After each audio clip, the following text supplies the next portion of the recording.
Erokamano ahinya Jodbati, achiel kachiel kwa wuok Mama Grace Onyango Socialol, kuma bende romo mar ochiko mag tuke mag counties, ma bende otele kod governors mopogore opogore mowuok e counties wa 40 kod 7 duto, timo ga higa ka higa ka bende odiochieng' ma kawuono ne gin kod chenro mar chiwo telo ka gigolo e lwet jatelo ma bende ne nigo teku mar bago tukego mopogore opogore e counties mekgi, ka wang'ni ni kele e county ma Kisumu kaendi kuma ang'ne alos gi governor ma Kisumu Ngire Peter Anyang' Nyong'o mondo mi olernwa matin kotenore kod weche mag KICOSCA, ma bende gik maging'iyo machiegni, tuke magi chano timo kod kaka en koyudo oteku ni endi ang'o gini mopango timo ne oganda jo Kisumu kotenore kod weche tuke ma bende biro kelo negi dongruok ahinya to rowere mani kod were mopogore opogore mag tuke machiegni.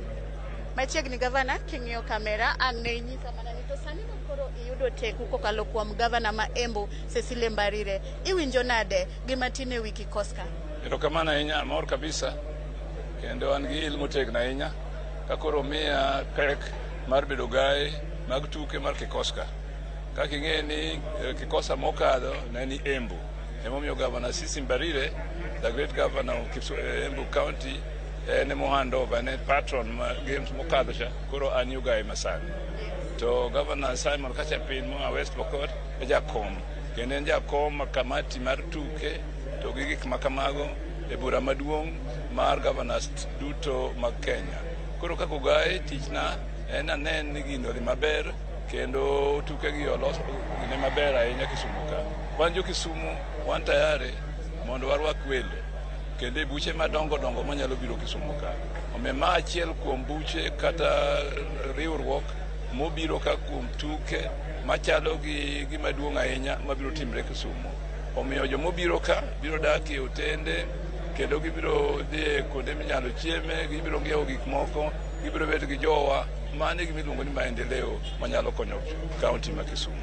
Koro bedo gi oteku ma kama kata kaka ogai mar KICOSCA sani ma bende tuke gi bobagi kaunti ma Kisumu, jo Kisumu winjo ikre nang'o gini, ber mage ma bobiro kokalo kuom ni ogai margi ma koro biro bedo ni bago negi tuke mopogore opogore mikelo kae? Gima neno kaber ahinya ni waikre ahinya kuom rwako welo, nikech wan gi choirs joma wer malich ahinya Kisumu ka, mane orewer kawuono. Mae wabiro konyorego kuom rwako welo kendo kemo ilo chieng' ma welo ni ka. Mar ariyo, wan be waikre wang'e maber ahinya ni nyaka wabed komiti maber mabiro tayo gini. Mar adek, wanyiso jogo man gi kuonde ma ji nyalo dakie mondo giikre kaka ne giike mar after cities. Ka ji aka to ji chako loso kuom Kisumu e yo maber. Asedhi e pinje moko, asedhi e Southeast Asia, asedhi Morocco, asedhi Ghana, asedhi Nigeria, asedhi Senegal. Kadhi kuro to gimiwacho na en after cities. Omiyo Kisumu ka kwakiro KICOSCA, wadwa ni moa ka kodhi e counties mamoko kata welo mobiro koro nyalo go mbaka kuom Kisumu maber mondo wabed gi ilo kendo teko mar rwako welo higni mabiro. To koro rowere mani kod talents kata were mopogore opogore mag tuke, bedo ni KICOSCA obiro Kisumu, owinjo giikre nade to ber mage mowinjo ma gigeno yudo kwa uwuok kuom teku kata ogai ma koro Kisumu oyudoni?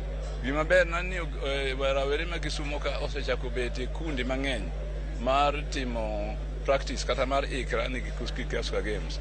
Kaka sirikal ma Kisumu wan gi migawo mar tuke, tudre gi jogo matugo manyalo tugo e sub counties mang'eny, kendo wajiwo gi mondo gibed motegno kendo gidonji e clubs iwinjo mag tuke yore mang'eny. Ok en adhula kende mar go mpira miluongo ni soka, nitie tuke moko mang'eny, nitie draft, nitie hockey gi gik makamago. Wadwa ni gidonji e tuke mang'eny kendo giikre ni tuke mabiro ma KICOSCA maka gidhiye to ginyalo kelo kombe mang'eny Kisumu ka. Erokamano ahinya. Thank you so much. Welcome, Madam Governor Cecily Mbarire. So right now, we always know that people do feel hard to hand over the power. How do you feel right now? No, it's a great joy because first of all, it's a tradition that every patron has to hand over to the next hosting patron, and it was even more joy because I was handing over to a very good friend of mine, the Professor Anyang' Nyong'o. Yes, so what is the criteria that you people do follow, the governors, of handing this power from one county to another? I think there's an identification process on which county will host in the next edition, and I think one of the things that is looked at is the fact that there's facilities for the sports, so that you must have stadiums, you must have sporting grounds for all manner of sports to be able to happen within your county. And so, of course, those who looked so that Kisumu County has all the facilities. I've just heard today that there's 3 big stadiums. That is even not that the case in Embu County. And so it's a good thing that we are coming to the lakeside city for these sports next year, January. Thank you so much. Mr. Kachapin, the governor of West Pokot. So you can just tell us a little brief history of the KICOSCA and your advice to people that always their life they live in sports activities and all that. Looking at the thank you very much. As the chair of sports, I want to take this opportunity first to congratulate Kisumu and the governor of Kisumu for being elected the patron, and also the outgoing governor of Embu, Madam Cecily Mbarire, for hosting last year's event.